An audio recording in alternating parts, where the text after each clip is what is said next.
17 листопада, середа, в ефірі інформаційна служба «Заман». Я Оріні Сітмєрова. Вітаю вас. Окупанти оштрафували на 5 тисяч рублів тарахташського імама Аблякіма Галієва за нібито незаконну місіонерську діяльність. Рішення прийняв окупаційний суд Судака. За словами самого імама, він не є членом підконтрольного окупанта муфтіяту Криму або інших релігійних організацій. Галієв здійснює лише обряди, зокрема дуа та дженазє. За версією окупаційної прокуратури, імам порушує закон. Правозахисники вважають, що ці адміністративні справи пов'язані з системним тиском на непідконтрольні духовному управлінню мусульман Криму автономні релігійні громади. Мы с этим решением категорически не согласны.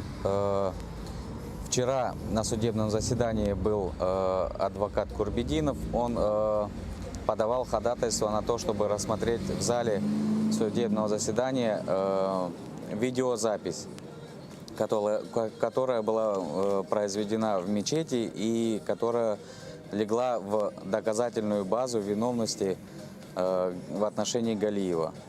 Просмотрев видеозапись, мы там ничего не увидели, мы об этом им сказали.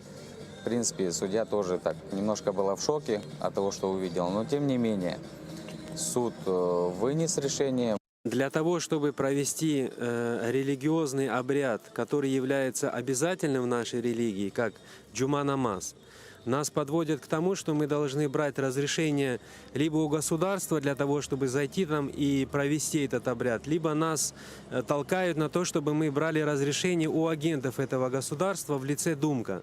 Поэтому я считаю, что сегодня то решение, которое суд вынес, оно считается неправильным, даже с юридической точки зрения, потому что в действиях моего доверителя никаких составов правонарушений нет.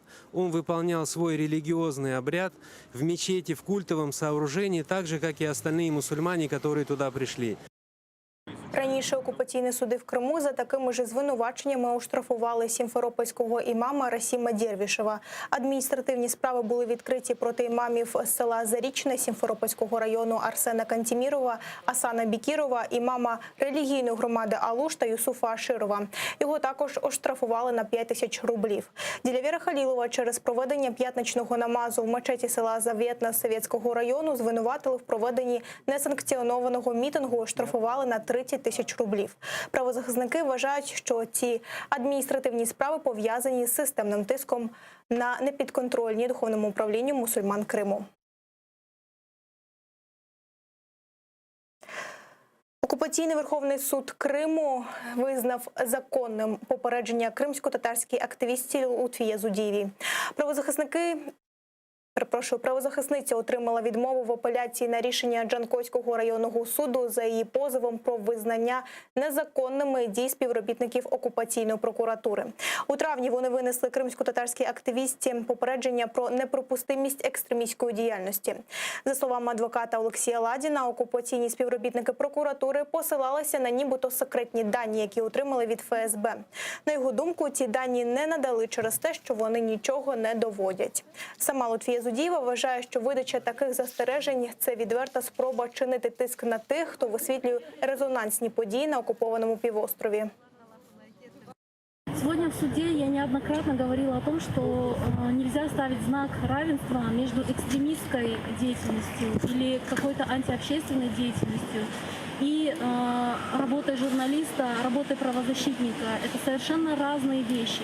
И когда представитель прокуратуры приходит и приносит предостережение за то, что человек может организовать информационное сопровождение какого-то митинга или какого-то мероприятия, или обысков, или арестов, он прямым текстом говорит о том, что государство не хочет, чтобы об этих политических репрессиях знали где-либо, не только внутри Крыма, но и за его пределами.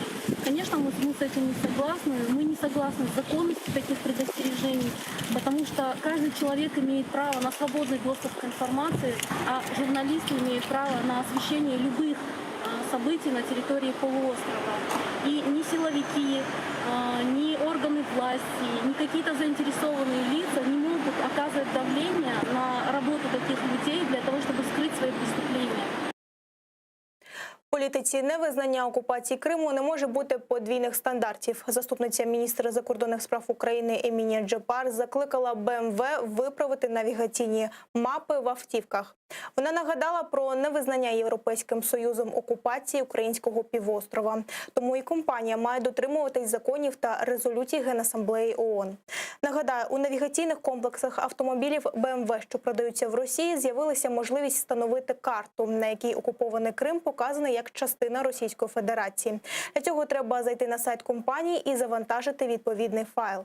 У БМВ Груп пояснили це тим, що компанія оновлює картографічні дані навігаційних систем з урахуванням законодавства країни, де автомобіль купується. І у користувачів є можливість змінити налаштування, задані за замовчуванням, якщо клієнт забажає користуватися автомобілем в іншій юрисдикції. Ми нагадуємо БМВ про резолюцію Генеральної асамблеї ООН 68262, яка підтверджує український статус Криму. Всі навігаційні карти, які надають в БМВ, повинні відображати той факт, що Крим – це Україна. Компанії ЄС повинні дотримуватися політики невизнання спроби анексії Криму. Тут немає місця подвійним стандартам.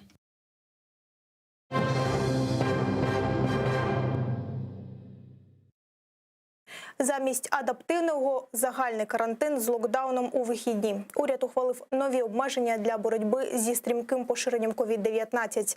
Тепер по всій країні замість регіонального адаптивного карантину діятиме помаранчева зона, а у вихідні діятимуть жорсткі обмеження. Серед іншого, в суботу та неділю не працюватимуть кінотеатри, театри, ТРЦ, непродовольчі магазини, нічні клуби та заклади харчування.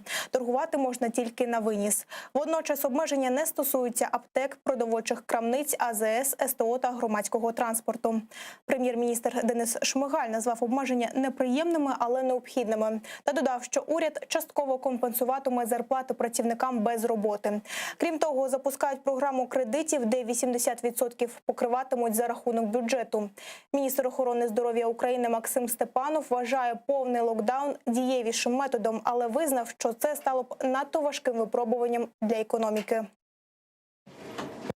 Для нас, лікарів, я думаю, що найкращий спосіб – це застосування повного локдауну на не менше, ніж на 3 тижні. Це з точки зору епідеміології, з точки зору розповсюдження хвороби. Це найкраще, це те, що ми хотіли би, щоб було зроблено, щоб наша медична система витримала це навантаження. Але керуючись, спираючись в тому числі на ті розрахунки, які були від Міністерства економіки, від Міністерства фінансів, і про те, що говорив прем'єр-міністр України, ми не в змозі витримати повний локдаун. 10 611 інфікованих COVID-19 виявили в Україні минулої доби. 191 українець помер внаслідок хвороби, а 6802 одужали. Найбільше хворих вчора зафіксували у Києві – 965. У Міністерстві охорони здоров'я зауважили, що збільшується і кількість важких випадків, а вірус стає агресивнішим. Особливої шкоди завдає самолікування, каже міністр Максим Степанов. Він застеріг від самостійного вживання антибіотиків, особливо на ранніх стадіях хвороби. Додав, що люди часто ігнорують сімейного лікаря і самостійно купують по кілька видів антибіотиків в аптеках, тим самим завдаючи собі шкоду. Оскільки, вживаючи антибіотики на ранніх етапах хвороби, вони можуть не подіяти в разі погіршення стану або госпіталізації. Відтак, за перших ознак необхідно звертатися до свого сімейного лікаря, який має протокол лікування.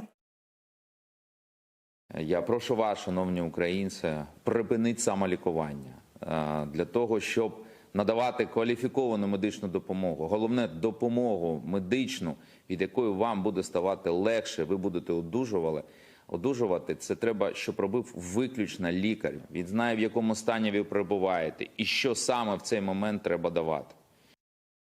А в окупованому Криму вчора зафіксували 268 випадків COVID-19. Ще 7 людей померли внаслідок хвороби на півострові. Принаймні такі дані наводить окупаційна влада. Тепер почали збирати донорську плазму тих, хто вже перехворів COVID-19 в легкій формі. Про це заявив окупаційний міністр охорони здоров'я Криму Олександр Остапенко. Її вводитимуть інфікованим, щоб буцімто плазма з антитілами допомогла одужати. Ефективність на рівні 90%. Американська фармкомпанія Pfizer та німецька BioNTech представили результати третього етапу досліджень антиковідної вакцини. В ньому взяли участь понад 40 тисяч людей і серйозних загроз їх здоров'ю не виявили. Препарат тренує організм людини самостійно боротися з вірусом. Він вбудовується в структуру вірусу, щоб організм розпізнав ворожий елемент. Тоді імунітету простіше розпізнавати вірус і знищувати його. Вчені налаштовані оптимістично і називають зразок променем надії. А розробники хочуть вже до кінця листопада подати заявку на екстрене схвалення вакцини кандидата. Продовж року компанії готові випустити понад 1 мільярд доз, а в Євросоюзі вже готові замовити 300 мільйонів доз. Докладніше далі в сюжеті. Експериментальна вакцина від COVID-19, яку розробляють американська компанія Pfizer і німецька BioNTech, показали ефективність на рівні вище 90%. Це обнадійливі новини для всього світу, який бореться вже з другою хвилею пандемії. Як кажуть компанії-розробники, поки ніяких серйозних загроз здоров'ю при використанні вакцини не виявлено. Препарат знаходиться в третій фазі клінічних випробувань. Якщо не буде погіршення, то вже в грудні препарат може офіційно надійти в продаж у Сполучених Штатах Америки. У такому випадку компанії обіцяють до кінця року виробити близько 50 мільйонів доз, а в 2021 році приблизно 1 мільярд 300 мільйонів доз. Ми усвідомлюємо, що попит буде набагато більшим за наші виробничі потужності. І зараз ми намагаємося знайти спосіб збільшити продуктивність. Сьогодні щодня в США від вірусу гине 1000 людей, так що часу втрачати не можна. Новину про можливу рятівну вакцину фахівці сприйняли зі стриманим оптимізмом. Першою реакцією, звичайно, була думка, що це світло в кінці тунелю. Це досить хороші новини, які змушують нас посміхатися. Однак вакцина поки в стадії розробки. Ми поки не знаємо, як її сприймуть люди похилого віку. Не вивчена також реакція вагітних і дітей. Але це перші кроки в довгій подорожі. При цьому країни світу вже почали укладати угоди щодо поставок препарату. Так, керівництво Євросоюзу та компанії Pfizer підписали контракт на 300 мільйонів доз нової вакцини. А перші поставки за угодою мають розпочатися до кінця цього року. Це наразі найперспективніша вакцина. І щойно вона стане доступною, ми плануємо її негайно розповсюдити по всій Європі. Кожна держава-член ЄС отримує справедливу частку пропорційно, одночасно і за однакових умов. Ми вже почали працювати з державами для підготовки національних кампаній зі щеплень. We have already started working with member states to prepare national vaccination campaigns. В черзі за вакциною стоять і в інших країнах, але від моменту створення до ін'єкції вона має зберігатися за температури мінус 80 градусів. Відтак виникають проблеми з транспортуванням до Африки, Азії та Латинської Америки. Спекотний клімат означає, що потрібні охолоджуючі пристрої, і вони повинні бути потужнішими. Однак в країнах, що розвиваються, спостерігаються перебої зі світлом. Там близько 30-40% медичних центрів не підключені до електромережі. Як привезти туди холодильник? Потрібно використовувати або дизельні генератори, або сонячну енергію. Також в деяких країнах лише в 10% їх медичних центрів є працюючий холодильник. Уряди багатьох європейських країн посилили карантинні обмеження. Найстрімкіші темпи поширення інфекції фіксують у Великій Британії, Франції, Італії та Іспанії. Тому люди мають великі надії на нову вакцину та сподіваються, що вона якнайшвидше дістанеться Європи. Ми бачили офіційне повідомлення про те, що результати обнадійливі, але подробиць поки немає. Я хотів би дізнатися більше, але, звичайно, коли вакцину розроблять, я буду в черзі бажаючих зробити щеплення.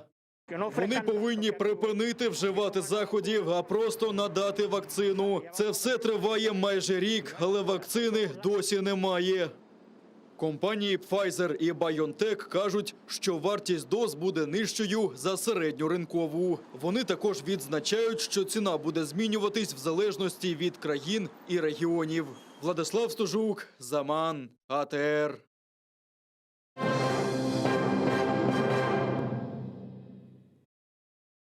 Історик Гульнара Бекірова отримала премію Чеського інституту дослідження тоталітарних режимів за досягнення щодо захисту принципів демократії, свободи і прав людини. Гульнара Бекірова – єдиний представник від України. Церемонія нагородження повинна була відбутися в Сенаті Чехії, але в зв'язку із пандемією її перенесли на наступний рік. За словами історика, це не тільки її нагорода, а й усього кримсько-татарського народу, про який вона пише статті, знімає передачі та документальні фільми. Це все на цю мить. Вже за кілька хвилин ефір продовжить моя колега Гульсум Халілова, а о 21-й дивіться Заман кримсько-татарською Шевкетом Наматулаєвим. Будьте здорові, до зустрічі!